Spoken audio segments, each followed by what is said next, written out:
ಇವತ್ ನಾನ್ ನಿಮ್ಗೆ ಎಕ್ಸ್ಪ್ಲೇನ್ ಮಾಡ್ತಿರೋ ಮೂವಿ ಹೆಸರು ದಿ ರಾಜಾ ಸಾಬ್ ಅಂತ. ಇದೊಂದು Telugu comedy horror movie. Starting ಸೀನಲ್ಲಿ ಒಬ್ಬ ಮಾರ್ಚುರಿ ಬಾಯ್ನ ತೋರಿಸ್ತಾರೆ. ಅವನು ಅಸ್ಥಿ ತಗೊಂಡು ಊಟ ಮಾಡ್ಲಿಕ್ಕೆ ಅಂತ ಒಂದು ಹೋಟೆಲ್ಗೆ ಬಂದಿರ್ತಾನೆ. ಅದಕ್ಕೆ ಅಲ್ಲಿರೋ ವೇಟರ್ ಹೊರಗಡೆ ಊಟ ಅಲೋ ಇಲ್ಲ ಅಂತ ಹೇಳ್ತಾನೆ. ಹಾಗೆ ಹೇಳ್ತಾ ಇದ್ದಾಗ ಆ ಮಾರ್ಚುರಿ ಬಾಯ್ ಇದು ಯಾವುದೇ ಊಟದ ಬುತ್ತಿ ಅಲ್ಲ, ಇದರಲ್ಲಿ ಅಸ್ಥಿ ಇದೆ ಅಂತ ಹೇಳ್ತಾನೆ. ಆ ಸತ್ತೋಗಿರೋನ ಹತ್ರ ಇದ್ದ ಕೊನೆಯ ಹಣ ಇದು ಅಂತ ಅವನಿಗೆ ತೋರಿಸ್ತಾನೆ. ಹಾಗೆ ತೋರಿಸ್ತಿರುವಾಗ ಆ ನೋಟು ಅವನ ಕೈ ತಪ್ಪಿ ಹಾರಿ ಹೋಗುತ್ತೆ. ಹಾಗೆ ಅದು ಹಾರ್ಕೊಂಡು ಒಂದು ಹಳೆ ಪ್ಲೇಸ್ಗೆ ಬಂದ್ಬಿಡುತ್ತೆ. ಅದನ್ನ ಹುಡ್ಕೊಂಡು ಆ ಮಾರ್ಚುರಿ ಬಾಯ್ ಕೂಡ ಬರ್ತಾನೆ. ಒಳಗೆ ಬರ್ತಿದ್ದಾಗೆ ಅವನು ಅಲ್ಲಿರೋ ವಿಚಿತ್ರ ವಸ್ತುವಿಂದ ಹಿಪ್ನೋಟೈಸ್ ಆದ ರೀತಿ ಆಗ್ತಾನೆ. ಹಾಗೆ ಮುಂದೆ ಹೋಗ್ತಿದ್ದಾಗೆ ಅವನಿಗೆ ಆ ಸತ್ತೋಗಿರೋ ಆತ್ಮದ ವಯಸ್ಸು ಕೇಳಿಸುತ್ತೆ. ಅವನಿಗೆ ಅವನ ವಸ್ತುನ ಅಲ್ಲೇ ಇಡೋಕೆ ಹೇಳುತ್ತೆ. ಅಲ್ಲಿ ಇಟ್ಟು ಮಾರ್ಚುರಿ ಬಾಯ್ ಅಲ್ಲಿಂದ ಹೋಗೋಕೆ ಹಿಂದೆ ತಿರುಗ್ತಾನೆ. ಅಷ್ಟೇ, ಅವನ ರುಂಡ ಇಲ್ದೇ ಇರೋ ಒಬ್ಬ ಮನುಷ್ಯ ಅಟ್ಯಾಕ್ ಮಾಡ್ತಾನೆ. ಇಷ್ಟಕ್ಕೆ ಸೀನ್ ಕಟ್ ಆಗಿ ನಮ್ಗೆ ನಮ್ಮ ಹೀರೋ ಪ್ರಭಾಸ್ನ ತೋರಿಸ್ತಾರೆ. ನಮ್ಮ ಹೀರೋ ಹೆಸರು ರಾಜಾ ಸಾಬ್ ಅಂತ. ರಾಜಾ ಸಾಬ್ನ ಅಜ್ಜಿ ಅವನ ಅಜ್ಜನ ಬಗ್ಗೆ ಹೇಳೋದಕ್ಕೆ ಅವನು ಹುಡ್ಕೊಂಡು ಬಂದಿರ್ತಾಳೆ. ಯಾಕಂದ್ರೆ ಅವನ ಅಜ್ಜ ಹಲವು ವರ್ಷದ ಹಿಂದೆ ಕಾಣೆಯಾಗಿರ್ತಾನೆ. ಅವಾಗಿನಿಂದ ರಾಜಾ ಸಾಬ್ನ ಅಜ್ಜಿ ಮಾನಸಿಕ ಸಮಸ್ಯೆ ಜೊತೆಗೆ ಮರುವಿನ ಕಾಯಿಲೆ ಕೂಡ ಹೆಚ್ಚಾಗಿರುತ್ತೆ. ನೆಕ್ಸ್ಟ್ ಮಾರ್ನಿಂಗ್ ಒಬ್ಬ ಮುಸಲ್ಮಾನ್ ಫ್ರೆಂಡ್ ರಾಜಾ ಸಾಬ್ನ ಮನೆಗೆ ಬಂದಿರ್ತಾನೆ. ಅವನು ಮದುವೆ ಆಗೋ ಹುಡುಗಿನ ತೋರ್ಸೋಕೆ ಅಂತ.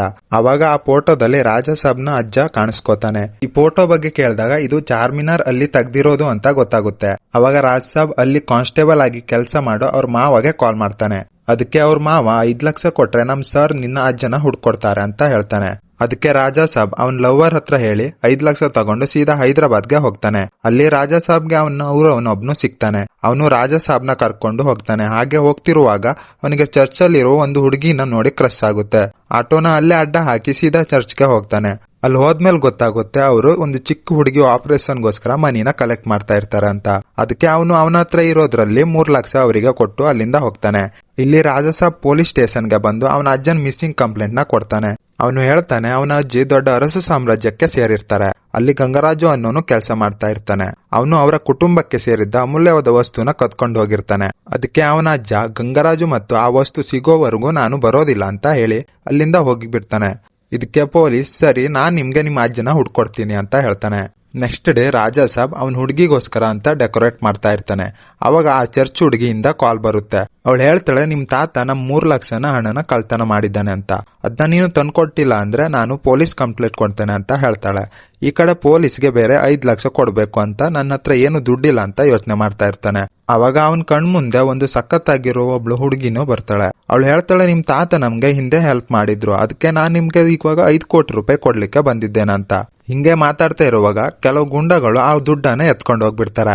ಆಮೇಲೆ ರಾಜಾ ಸಾಬ್ ಅವ್ರ ಜೊತೆ ಫೈಟ್ ಮಾಡಿ ಆ ದುಡ್ಡನ್ನ ಸೇವ್ ಮಾಡ್ತಾರೆ. ಇದಕ್ಕೆ ಆ ಹುಡುಗಿನೂ ಇಂಪ್ರೆಸ್ ಆಗ್ಬಿಡ್ತಾಳೆ. ನೆಕ್ಸ್ಟ್ ಸೀನ್ ಅಲ್ಲಿ ರಾಜಾ ಸಾಬ್ಗೆ ಗಂಗರಾಜು ಕಾಣಿಸ್ತಾನೆ. ಅವ್ನು ಚೆನ್ನಾಗಿ ಹೊಡೆದು ನಮ್ ತಾತ ಮತ್ತೆ ಚಿನ್ನ ಆಭರಣ ಎಲ್ಲಿ ಅಂತ ಕೇಳ್ತಾನೆ. ಹೇಳಿಲ್ಲ ಅಂದ್ರೆ ನಿನ್ನ ಸಾಯಿಸ್ತೀನಿ ಅಂತಾನು ಹೇಳ್ತಾನೆ. ಅಷ್ಟೊತ್ತಿಗೆ ಆ ಹುಡುಗಿ ಬಂದು ಇವ್ರು ನಮ್ ತಾತ, ನೀನ್ ಅನ್ಕೊಂಡ ಹಾಗೆ ನಿಮ್ ತಾತ ಅಷ್ಟೊಂದು ಒಳ್ಳೆಯವರಲ್ಲ ಅಂತ ಹೇಳ್ತಾಳೆ. ಆಗ ಗಂಗರಾಜು ಫ್ಲಾಶ್ ಬ್ಯಾಕ್ ನ ಹೇಳೋಕೆ ಶುರು ಮಾಡ್ತಾನೆ. ಫ್ಲಾಶ್ ಬ್ಯಾಕ್ ಅಲ್ಲಿ ನಮ್ಗೆ ಗಂಗಾದೇವಿನ ತೋರಿಸ್ತಾರೆ. ಈ ಗಂಗಾದೇವಿನೇ ರಾಜಾ ಸಾಬ್ನ ಅಜ್ಜಿ.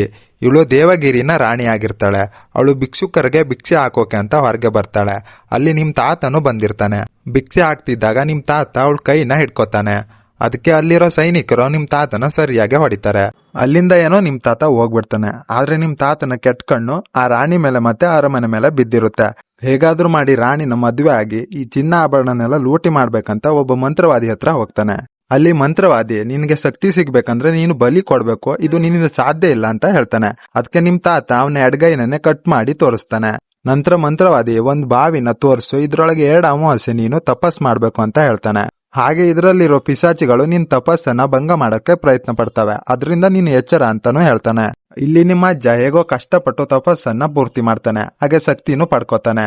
ನಂತರ ಮಂತ್ರವಾದಿ ಮಂತ್ರಿಸಿ ಕೊಟ್ಟ ಪ್ರಸಾದವನ್ನ ತಗೊಂಡು ಅರಮನೆಗೆ ಹೋಗ್ತಾನೆ. ಹೋಗೋವಾಗ ಸೈನಿಕರು ಇವನ್ನ ತಡಿತಾರೆ. ಆದ್ರೆ ನಿಮ್ ತಾತ ಅವನ್ ಶಕ್ತಿಯಿಂದ ಎಲ್ಲಾ ಸೈನಿಕರನ್ನ ಅಲ್ಲೇ ತಡಿತಾನೆ. ಮತ್ತೆ ಮಂತ್ರಿಸಿ ಕೊಟ್ಟ ಪ್ರಸಾದನ ನಿಮ್ಮ ಅಜ್ಜಿಗೆ ಕೊಡ್ತಾನೆ. ಆ ಕ್ಷಣದಿಂದ ನಿಮ್ಮ ಅಜ್ಜಿ ನಿಮ್ ತಾತನ ಕಂಟ್ರೋಲ್ಗೆ ಬಂದ್ಬಿಡ್ತಾಳೆ. ನಂತರ ನಿಮ್ ತಾತ ನಿಮ್ಮ ಅಜ್ಜಿನ ಮದುವೆ ಆಗಿ ಚಿನ್ನಾಭರಣನೆಲ್ಲ ಲೂಟಿ ಮಾಡ್ತಾನೆ. ಆ ರೂಮ್ ಕೀನ ನನ್ಗೆ ಕೊಟ್ಟು ನನ್ ಮೇಲೆ ಕಳ್ಳತನದ ಪಟ್ಟ ಹೊರಿಸ್ತಾನೆ. ನನ್ನ ಹುಡ್ಕೋ ನೆಪದಲ್ಲಿ ನಿಮ್ ತಾತ ಅಲ್ಲಿಂದ ಓಡೋಗ್ತಾನೆ. ಇದಕ್ಕೆಲ್ಲ ನೀನೇ ಕಾರಣ ಅಂತೇಳಿ ನಿಮ್ಮ ಅಜ್ಜಿನ ಮತ್ತೆ ಮಗನ ಹೊರಗಾಕ್ತಾರೆ. ಅವತ್ತಿನಿಂದ ನಿಮ್ ತಾತನ ಹುಡುಕ್ದೇ ಇರೋ ಜಾಗನೇ ಇಲ್ಲ. ನಂತರ ಗೊತ್ತಾಗುತ್ತೆ ನಿಮ್ ತಾತ ಸತ್ತೋಗಿರ್ತಾನೆ ಅಂತ. ಆಮೇಲೆ ನಿಮ್ಮ ಅಜ್ಜಿನ ಹುಡುಕ್ತಾ ಇದ್ದೆ. ನಂತರ ಗೊತ್ತಾಗುತ್ತೆ ನಿಮ್ಮ ಅಜ್ಜಿ ಯಾವ್ದೋ ಊರಲ್ಲಿ ಇದ್ದಾರೆ ಅಂತ. ಕೊನೆಗೂ ನೀವು ಸಿಕ್ಕಿದ್ರಿ ಅಂತ ಹೇಳ್ತಾನೆ. ಫ್ಲಾಶ್ ಬ್ಯಾಕ್ ಎಲ್ಲ ಕೇಳಿಸ್ಕೊಂಡು ರಾಜಾ ಸಾಬ್ ಸೀದಾ ಅವನ ಅಜ್ಜನ್ ಪ್ಲೇಸ್ಗೆ ಹೋಗ್ತಾನೆ. ಬಂದು ನಮ್ಮ ಅಜ್ಜಿಗೆ ನೀನು ತುಂಬಾನೇ ಕಷ್ಟ ಕೊಟ್ಟಿದ್ಯಲ್ಲ ಅಂತ ಬೈತಾನೆ. ಅದಕ್ಕೆ ನೀನು ಲೂಟಿ ಮಾಡಿ ತಂದಿರೋ ಸಂಪತ್ತನ್ನೆಲ್ಲ ನಾನು ನಮ್ಮ ಅಜ್ಜಿಗೆ ತಗೊಂಡೋಗಿ ಕೊಡ್ತೆ ಅಂತ ಹೇಳ್ತಾನೆ. ಈ ರೀತಿ ಜೋರಾಗಿ ಶಬ್ದನ ಕೇಳಿಸ್ಕೊಂಡು ಅಲ್ಲಿಗೆ ಒಬ್ಬ ಮಾರ್ಚುರಿ ಬಾಯ್ ಬರ್ತಾನೆ. ಇವನ ನಾವು ಸ್ಟಾರ್ಟಿಂಗ್ ಸೀನ್ ಅಲ್ಲಿ ನೋಡಿದ್ರಲ್ಲ, ಅದೇ ಮಾರ್ಚುರಿ ಬಾಯ್ ಆಗಿರ್ತಾನೆ. ಇವನು ಇಲ್ಲಿ ಹೇಗ್ ಬಂದ, ಇವನಿಗಾಗಿರೋ ಘಟನೆ ಎಲ್ಲ ಇವರಿಗೆ ಹೇಳ್ತಾನೆ. ಈ ಮನೆಯಿಂದ ಹೋಗೋದು ಅಸಾಧ್ಯ, ಈ ಮನೆ ಹೇಗ್ ಬೇಕಾದ್ರೂ ಬದಲಾಗುತ್ತೆ, ಕೆಲವೊಮ್ಮೆ ಟ್ರೈನ್ ಕೂಡ ಬರುತ್ತೆ ಅಂತೆಲ್ಲ ಹೇಳ್ತಾನೆ. ಅವಾಗ ಅಲ್ಲಿಗೆ ಅವನ ತಾತನ ಆತ್ಮ ಬರುತ್ತೆ. ಈ ಮನೆ ನನ್ನ ದೇಹ ಇದ್ದಂಗೆ, ಇಲ್ಲಿರೋ ದುಡ್ಡು ನನ್ನ ಆತ್ಮ ಇದ್ದಂಗೆ, ಇಲ್ಲಿಂದ 1 ರೂಪಾಯಿನೂ ನೀವು ತಗೊಂಡು ಹೋಗಕ್ಕಾಗಲ್ಲ, ಮತ್ತೆ ನೀವು ಕೂಡ ಆಚೆಗೆ ಹೋಗಲ್ಲ ಅಂತೆಲ್ಲ ಹೇಳುತ್ತೆ. ಇದಾದ್ಮೇಲೆ ಕೆಲವೊಂದು ಕಾಮಿಡಿ ಸೀನ್ಗಳು ನಡೆಯುತ್ತೆ. ಅದನ್ನ ನೀವು ಮೂವಿ ನೋಡಿ ಎಂಜಾಯ್ ಮಾಡ್ಬೋದು. ನೆಕ್ಸ್ಟ್ ಡೇ ಆ ಚರ್ಚ್ ಹುಡುಗಿ ಇವನ್ನ ಹೊಡ್ಕೊಂಡು ಬರ್ತಾಳೆ. ಅವಳು ಹೇಳ್ತಾಳೆ, ನಿಮ್ ತಾತ ಇಲ್ಲೇ ಇರೋದು ಅಂತ ನನಗೆ ಗೊತ್ತು, ಎಲ್ಲಿ ನನ್ನ ದುಡ್ಡು ಅಂತ ಕೇಳ್ತಾಳೆ. ಅದಕ್ಕೆ ರಾಜ ಸಾಬ್ ನಮ್ ತಾತ ಸತ್ತೋಗಿ ಸುಮಾರು ದಿನಗಳಾಗಿವೆ ಅಂತ ಹೇಳ್ತಾನೆ. ಅದಕ್ಕೆ ಅವಳು, ನೀನ್ ಸುಳ್ಳು ಹೇಳ್ಬೇಡ, ನನ್ ದುಡ್ಡೆಲ್ಲಿ, ನಿಮ್ ತಾತ ಎಲ್ಲಿ ಅಂತ ಕೇಳ್ತಾಳೆ. ಆಗ ಅವನು, ನಾನ್ ಸುಳ್ಳು ಹೇಳ್ತಿಲ್ಲ, ಬೇಕಿದ್ರೆ ನೀನ್ ಹೋಗಿ ನೋಡು, ಆ ರೂಮಲ್ಲಿ ದುಡ್ಡಿದೆ ಅಂತ ಹೇಳ್ತಾನೆ. ಅದಕ್ಕೆ ಅವಳು ಸೀದಾ ಆ ರೂಮ್ಗೆ ಹೋಗ್ತಾಳೆ. ಆ ರೂಮಲ್ಲಿ ದುಡ್ಡಿನ ಜೊತೆಗೆ ಚಿನ್ನನೂ ಇರುತ್ತೆ. ಅಷ್ಟೊತ್ತಿಗೆ ಅವ್ರ ತಾತ ಬಂದು ಅವ್ರನ್ನ ಹೆದರ್ಸಿ ಅಲ್ಲಿಂದ ಕಳಿಸ್ಬಿಡ್ತಾನೆ. ನೆಕ್ಸ್ಟ್ ರಾಜ ಸಾಬ್ ಅವ್ರ ಅಜ್ಜಿಗೆ ಕಾಲ್ ಮಾಡ್ಬಿಟ್ಟು ಇಲ್ಲಿಗೆ ಬಾ ಅಂತ ಹೇಳ್ತಾನೆ. ಅಸ್ಲಿಗೆ ಅದು ಅವನು ಹೇಳಿರೋದಲ್ಲ, ಅವ್ರ ತಾತ ಈ ತರ ಮಾಡ್ಸಿರೋದಾಗಿರುತ್ತೆ. ಈಗ ರಾಜ್ ಸಾಬ್ ದೆವ್ವ ಬಿಡ್ಸೋನ ಕರ್ಕೊಂಡ್ ಬರ್ಬೇಕು ಅಂತ ಹೇಳ್ತಾನೆ. ಅದಕ್ಕೆ ಆ ಚರ್ಚ್ ಹುಡುಗಿ, ನನ್ಗೆ ಒಬ್ಬ ಫೇಮಸ್ ದೆವ್ವ ಬಿಡ್ಸೋನು ಗೊತ್ತು ಅಂತ ಅವಳನ್ನ ಕರ್ಕೊಂಡ್ ಬರ್ತಾಳೆ. ಇವನು ದೆವ್ವ ಬಿಡ್ಸೋದ್ ಜೊತೆಗೆ ಸೈಕಾಲಜಿಯ ವಿಷಯದಲ್ಲೂ ಎಕ್ಸ್ಪರ್ಟ್ ಇರ್ತಾನೆ. ಇವನು ಬಂಗ್ಲೆಗೆ ಬಂದಾಗ ಗೊತ್ತಾಗುತ್ತೆ ಇವ್ರ ಅಜ್ಜ ಸಾಮಾನ್ಯದವನಲ್ಲ, ಸೈಕಾಲಜಿಯಲ್ಲೂ ಎಕ್ಸ್ಪರ್ಟ್ ಇದ್ದ ಅಂತ. ಯಾಕೆಂದ್ರೆ ಅಲ್ಲಿರೋ ಎಲ್ಲಾ ಫೋಟೋಗಳು ಹಿಪ್ನೋಟೈಸ್ ಮಾಡೋ ರೀತಿ ಇರುತ್ತೆ. ಇದರಿಂದ ಅವ್ರ ತಾತ ಇವ್ರನ್ನ ಅವನಿಗೆ ಬೇಕಾದ ರೀತಿಯಲ್ಲಿ ಹಿಪ್ನೋಟೈಸ್ ಮಾಡ್ತಾ ಇದ್ದ. ಇವಾಗ ಆ ಸೈಕಾಲಜಿಸ್ಟ್ ರಾಜ ಸಾಬ್ನ ಕೂರ್ಸ್ಕೊಂಡು, ನೀನು ನಿಮ್ ತಾತನ ಕಂಟ್ರೋಲ್ ಅಲ್ಲಿ ಇದ್ಯಾ, ನೀನು ಅದರಿಂದ ಹೊರಗ್ ಬರ್ಬೇಕು ಅಂತೆಲ್ಲ ಹೇಳ್ತಾನೆ. ನಾನ್ ಹೇಳೋ ರೀತಿ ಮಾಡು, ನೀನು ನಿಮ್ ತಾತನ ಕಂಟ್ರೋಲ್ ಇಂದ ಹೊರಗ್ ಬರ್ತೀಯ ಅಂತ ಹೇಳ್ತಾನೆ. ಅದಕ್ಕೆ ರಾಜ ಸಾಬ್ ಸರಿ ಅಂತ ಹೇಳಿ ಕಣ್ ಮುಚ್ಕೋತಾನೆ. ಇವಾಗ ಇವನಿಗೆ ಕೆಲವೊಂದು ಪಾಸಿಟಿವ್ ಫೀಲಿಂಗ್ಸ್ ಬರೋಕೆ ಶುರು ಆಗುತ್ತೆ. ಇದಾದ ಸೆಕೆಂಡ್ ಪಾಸಿಟಿವ್ ಎಲ್ಲ ನೆಗೆಟಿವ್ ಆಗಿ ಕನ್ವರ್ಟ್ ಆಗುತ್ತೆ. ಅವನಿಗೆ ಅನ್ಸುತ್ತೆ ಬ್ಲಡ್ ಮೇಲೆ ನಿಂತ್ಕೊಂಡು ಈ ಬಂಗ್ಲೆ ಒಳಗೆ ಇದ್ದ ತರ ಅನ್ಸುತ್ತೆ. ಒಳಗೆ ಹೋಗಿ ನೋಡಿದ್ರೆ ಅವ್ರ ತಾತ 3 ಜನನ ಬಲಿ ಕೊಟ್ಟು ಯಾವ್ದೋ ಕ್ಷುದ್ರ ಪೂಜೆ ಮಾಡ್ತಾ ಇರೋ ರೀತಿ ಕಾಣಿಸುತ್ತೆ. ಇದನ್ನ ತಡೆಯಕ್ಕಾಗದೆ ರಾಜ ಸಾಬ್ ಸಡನ್ ಆಗಿ ಕಣ್ ತೆಗಿತಾನೆ. ಇದನ್ನ ನನ್ನಿಂದ ಮಾಡಕ್ ಸಾಧ್ಯ ಇಲ್ಲ, ನನ್ನ ಬಿಟ್ಬಿಡಿ ಅಂತಾನು ಹೇಳ್ತಾನೆ. ಈಗ ಆ ಸೈಕಾಲಜಿಸ್ಟ್ ಆ ಬಾವಿ ಇದ್ದಲ್ಲಿ ಹೋಗ್ತಾನೆ. ಅಲ್ಲಿ ಬಂದು ನೋಡಿದ್ರೆ ಆ ಡೆಡ್ ಬಾಡಿನೂ ಅಲ್ಲೇ ಇರುತ್ತೆ. ಆಗ ಇವನಿಗೆ ಅವನ್ ತಾತ ಕಾಣಿಸ್ಕೋತಾನೆ. ಅವನ್ ತಾತ ಈ ಸೈಕಾಲಜಿಸ್ಟ್ ನ ಹಿಪ್ನೋಟೈಸ್ ಮಾಡಿ ಇವನು ಮತ್ತೆ ಇವನ್ ಮೊಮ್ಮಗಳು ಕಾರಲ್ಲಿ ಇದ್ದ ಹಾಗೆ ಅದು ಬೆಟ್ಟದ ಕಡೆ ಹೋಗೋ ರೀತಿ, ಮೇಲಿಂದ ಬೀಳೋ ರೀತಿ ಎಲ್ಲ ಮಾಡ್ತಾನೆ. ಇದಕ್ಕೆ ಆ ಸೈಕಾಲಜಿಸ್ಟ್ ಸೋಲ್ ಒಪ್ಕೊಂಡು ಅಲ್ಲಿಂದ ಹೋಗ್ಬಿಡ್ತಾನೆ. ನೆಕ್ಸ್ಟ್ ಡೇ ಅವನ್ ಫಸ್ಟ್ ಲವರ್ ಆ ಬಂಗ್ಲೆಗೆ ಬಂದಿರ್ತಾಳೆ. ಅವ್ರು 3 ಜನ ಸೇರಿ ಸಾಂಗ್ ಆದ್ಮೇಲೆ ಗಂಗರಾಜು ರಾಜ್ ಸಾಬ್ನ ಅಜ್ಜಿನ ಹತ್ರ ಬರ್ತಾನೆ. ಬಂದು ಎಲ್ಲಾ ವಿಷಯನ ಹೇಳ್ತಾನೆ. ಆದ್ರೆ ಅವ್ರ ಅಜ್ಜಿ ಅದನ್ನ ನಂಬೋಕೆ ತಯಾರಿರಲ್ಲ. ಯಾಕಂದ್ರೆ ಅವ್ರ ಅಜ್ಜಿ ಇವಾಗ್ಲೂ ಕೂಡ ಅವ್ರ ತಾತನ ಕಂಟ್ರೋಲ್ ಅಲ್ಲೇ ಇರ್ತಾನೆ. ಈ ವಿಷಯ ಗೊತ್ತಾದ್ಮೇಲೆ ಅವ್ರ ಅಜ್ಜಿ ಸುಸ್ತಾಗಿ ಅಲ್ಲೇ ಪ್ರಜ್ಞೆ ತಪ್ತಾರೆ. ನಂತರ ಅವಳನ್ನ ಹಾಸ್ಪಿಟಲ್ಗೆ ಸೇರಿಸ್ತಾರೆ. ಈ ವಿಷಯ ರಾಜ ಸಾಬ್ಗೆ ಗೊತ್ತಾಗುತ್ತೆ. ಹೇಗಾದ್ರೂ ಮಾಡಿ ಇಲ್ಲಿಂದ ಹೋಗ್ಬೇಕು ಅಂತ ಕಾರ್ ತಗೊಂಡು ಸ್ಪೀಡ್ ಆಗಿ ಹಾಸ್ಪಿಟಲ್ಗೆ ಹೋಗ್ತಾನೆ. ಬಂದು ನೋಡಿದ್ರೆ ಅವ್ರ ಅಜ್ಜಿ ICU ಅಲ್ಲಿ ಇರುತ್ತೆ. ಗಂಗರಾಜುನ ಮಾತಾಡ್ಸೋಕೆ ಪ್ರಯತ್ನ ಪಡ್ತಾನೆ, ಆದ್ರೆ ಆಗಲ್ಲ. ಯಾಕಂದ್ರೆ ಇದು ಅವ್ರ ಅಜ್ಜ ಮಾಡಿರೋ ಇಲ್ಯೂಷನ್ ಆಗಿರುತ್ತೆ. ಅಸ್ಲಿಗೆ ರಾಜ ಸಾಬ್ ಹಾಸ್ಪಿಟ್ಲಿಗೆ ಹೋಗೇ ಇರಲ್ಲ, ಬದಲಾಗಿ ಹಿಪ್ನೋಟೈಸ್ ಆಗಿದ್ದ. ಇದಕ್ಕೆ ಸಿಟ್ಟು ಬಂದು ಇಷ್ಟೆಲ್ಲ ಮಾಡ್ತಿರೋದು ಈ ದುಡ್ಡಿಗೆ ಅಲ್ವಾ ಅಂತ ದುಡ್ಡನ್ನ ಸುಡೋಕೆ ಹೋಗ್ತಾನೆ. ಅವಾಗ ಅವ್ರ ತಾತ ಮತ್ತೆ ಬಂದು ಇಲ್ಯೂಷನ್ ಕ್ರಿಯೇಟ್ ಮಾಡ್ತಾನೆ. ಇವನು ದುಡ್ಡಿಗೆ ಬೆಂಕಿ ಹಚ್ಚರೆ ಅದು ಅವ್ರ ಅಜ್ಜಿಗೆ ಬೆಂಕಿ ಹಚ್ಚದ ರೀತಿ ಕಾಣ್ತಾ ಇರುತ್ತೆ. ಅವಾಗ ಅವ್ರ ತಾತ ಮತ್ತೆ ಬಂದು, ಈ ರಾತ್ರಿ ನಿಮ್ ಅಜ್ಜಿ ಸತ್ತೋಗ್ತಾಳೆ, ಅವಳು ಸತ್ತೋದ್ರೆ ಮಾತ್ರ ನಾನು ಮತ್ತೆ ಹುಟ್ಟೋಕೆ ಸಾಧ್ಯ, ನಾನ್ ಮತ್ತೆ ಹುಟ್ಟದ್ಮೇಲೆ ಈ ಸಂಪತ್ನೆಲ್ಲ ಅನುಭವಿಸ್ತೀನಿ ಅಂತ ಹೇಳ್ತಾನೆ. ಇದಕ್ಕೆ ರಾಜ್ ಸಾಬ್, ನೀನು ಅನುಭವಿಸಕ್ಕೆ ಇಲ್ಲಿ ಏನು ಇರಲ್ಲ, ಇದನ್ನೆಲ್ಲ ನಾನೇ ಸುಟ್ಟಾಕ್ತೀನಿ ಅಂತ ಹೇಳ್ತಾನೆ. ಆದ್ರೆ ಸುಟ್ಟಾಕಕ್ಕೆ ಆಗ್ತಾ ಇರಲ್ಲ. ಆವಾಗ ಇವನಿಗೆ ಸಡನ್ ಆಗಿ ಸೈಕಾಲಜಿಸ್ಟ್ ಹೇಳಿದ ಮಾತು ನೆನಪಾಗುತ್ತೆ. ಅದೇನಂದ್ರೆ, ನೀನು ನಿನ್ನ ತಾತನ ಕಂಟ್ರೋಲ್ ಅಲ್ಲಿ ಇದ್ಯಾ, ನೀನು ಮೊದಲು ತಾತನ ಕಂಟ್ರೋಲ್ ಇಂದ ಹೊರಗ್ ಬರ್ಬೇಕು, ನಿನ್ನನ್ನು ನೀನು ಕಂಟ್ರೋಲ್ ಮಾಡ್ಬೇಕು, ನಿನ್ನದೇ ಆದಂತ ವರ್ಲ್ಡ್ ಅನ್ನ ಕ್ರಿಯೇಟ್ ಮಾಡ್ಬೇಕು ಅಂತೆಲ್ಲ ಹೇಳ್ತಾನೆ. ಇದು ನೆನಪಾಗಿ ಅವನು ಮೆಡಿಟೇಷನ್ ಮಾಡೋಕೆ ಶುರು ಮಾಡ್ತಾನೆ. ಅವನು ಅವ್ರ ಅಜ್ಜಿನ ನೆನೆಸ್ಕೊತಾನೆ.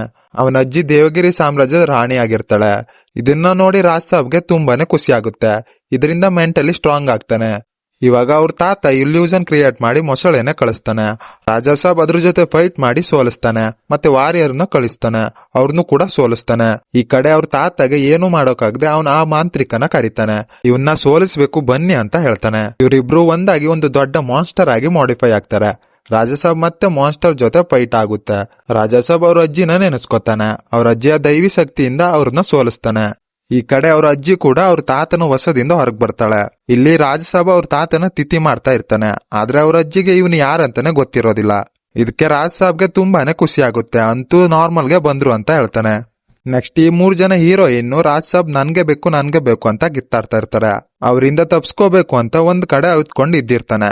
ಅಲ್ಲಿ ನೋಡಿದ್ರೆ ಒಬ್ಬ ಜೋಕರ್ ಇರ್ತಾನೆ. ಅವನು ನೋಡಕ್ಕೆ ಸಿಎಂ ರಾಜ್ ಸಾಬ್ ತರಾನೇ ಇರ್ತಾನೆ. ಇವ್ನು ಯಾರು ಮತ್ತೆ ಅವ್ರ ತಾತ ಬರ್ತಾನ ಅಂತೆಲ್ಲ ಗೊತ್ತಾಗ್ಬೇಕಂದ್ರೆ ನೀವು ನೆಕ್ಸ್ಟ್ ಪಾರ್ಟ್ಗೆ ವೇಟ್ ಮಾಡ್ಬೇಕು. ಈ ಮೂವಿ ನಿಮ್ಗೆ ಹೇಗ್ ಅನಿಸ್ತು ಅಂತ ಕಮೆಂಟ್ ಮಾಡಿ. ಇದೇ ರೀತಿಯ ಇಂಟ್ರೆಸ್ಟಿಂಗ್ ಮೂವಿನ ಈ ಚಾನಲ್ ಅಲ್ಲಿ ಹಾಕ್ತಾ ಇರ್ತೀನಿ. ನೆಕ್ಸ್ಟ್ ಸಿಗುವ ಮುಂದಿನ ವಿಡಿಯೋದಲ್ಲಿ.